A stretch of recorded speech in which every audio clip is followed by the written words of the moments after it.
বেরিয়ে পড়েছিলাম সপরিবারে, গন্তব্য দুর্গাপুর, উপলক্ষ বোনের বিয়ে। আগামী কটা দিন তাই নাচন কোদন আর গেলন নিয়ে ভিডিও হবে প্রচুর। মাঝে গাড়ি দাঁড়ালো তেল মারতে নয়, তেল নিতে। আমাদের পশ্চাৎ দেশ দিয়ে যে হাওয়া বেরোয় সেগুলো নাকি এখানে পাওয়া যায় ফ্রিতে। অনেকক্ষণ গাড়ি চলার পর চা পানের জন্য কিছুটা বিরতি নিলাম। আসলে অবশ হয়ে যাবা নিতম্বটাকে কিছুক্ষণের জন্য স্বস্তি দিলাম। দেখতে দেখতে গন্তব্য আরো কাছে আসতে লাগলো।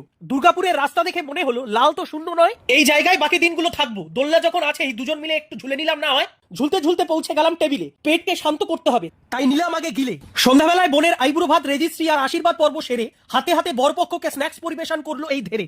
লোকের ভিড়ে কিছু দেখতে না পেয়ে চেয়ার দিয়ে হাইট বাড়িয়ে নিয়েছিলাম সবার থেকে সরে। কতগুলো লোককে দেখলাম ঘাস খেতে দুব্য তোলার নাম করে। কেক কাটা শেষ অনুষ্ঠান আজকের মতো। তবে ছোট্ট পোষ্য গিনিপিক বন্ধুটিও আমাদের সাথে যোগ দিল উৎসবে। রাতের বেলায় খেলাম ফ্রাইড রাইস, চিকেন কষা, এক গাদা। মাছের মাথা বোন উদ্ধার করতে পারিনি, তাই দায়িত্ব নিয়ে নিয়েছিল এই মেছো দাদা। বোন খেতে পারেনি মাছের মাথা, দাদার দায়িত্ব পড়েছে। দেখাও একটু সাইজটা।